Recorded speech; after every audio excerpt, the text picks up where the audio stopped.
La parole est à Madame Dominique Nachery. Merci Madame la Présidente, Mesdames, Messieurs les ministres, chers collègues. Ma question s'adresse à Madame la ministre de l'Éducation nationale, de l'Enseignement supérieur et de la Recherche.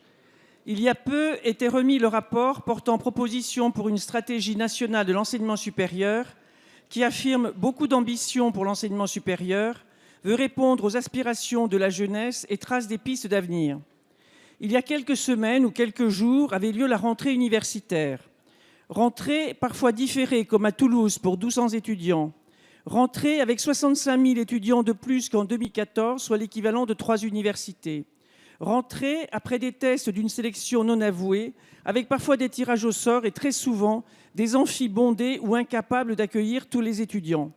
Rentrée dans des bâtiments dont 40% sont dans un état de dégradation inquiétante, même franchement préoccupante pour 12% d'entre eux. Je cite le rapport de notre collègue Anne-Christine Lang, mais on peut aussi consulter les deux sites « Ma salle de cours va craquer » ou « Ruine d'université ». Madame la ministre, faire évoluer l'enseignement supérieur et les universités est nécessaire. Mutualisation des moyens des composantes, meilleur usage des nouvelles technologies, pédagogie inversée.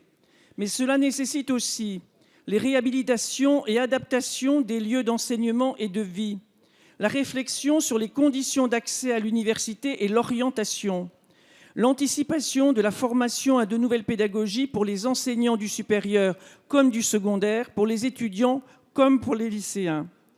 Construire l'enseignement supérieur du XXIe siècle ne peut être une incantation, un inventaire d'idées, une vaine promesse à la jeunesse sans cesse renouvelée. Le budget de la mission Enseignement supérieur et recherche présenté ce matin en commission élargie ne donne aucun signe encourageant. Alors, Madame la ministre, quels axes, quelle réorientation des priorités et des moyens et quel déploiement dans le temps entendez-vous retenir? Je vous remercie.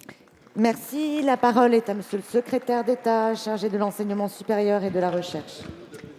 Madame la députée, Madame la Présidente, Mesdames, Messieurs les parlementaires, votre question porte sur la rentrée universitaire, mais bien sûr, bien au-delà de la rentrée universitaire, le nouveau défi auquel est confrontée notre université, dont d'ailleurs il faut se féliciter. Le succès de cette université, le nombre toujours plus grand d'étudiants qui veuillent y poursuivre des études, le nombre toujours plus grand d'étrangers qui souhaitent faire leurs études en France montre la capacité de notre université à qualifier les jeunes, capacité reconnue d'ailleurs par l'OCDE, puisque tout diplômé, toute personne diplômée de l'enseignement secondaire qui poursuit des études dans l'enseignement supérieur en France est diplômé à 80% contre une moyenne dans l'OCDE qui est à 70%. Mais vous avez raison, ce bond démographique qu'on évalue aujourd'hui à 38 à 40 000 nouveaux étudiants hors double compte pose un certain nombre de défis. Le premier, c'est le défi de l'immobilier. Ce défi, le gouvernement y répond puissamment. Dans les contrats de plan État-région, l'aide pour l'immobilier universitaire des 5 années qui viennent est équivalent à plus d'1 milliard d'euros, complété par 1 milliard d'euros par les collectivités territoriales. Le plan campus sur la prochaine période, la même, 2015-2020, rajoutera 2,6 milliards d'euros à cet investissement immobilier. Et donc, au terme de ces efforts, nous aurons un immobilier qui sera de bien meilleure qualité. Peut-être que des solutions innovantes devront compléter cet effort.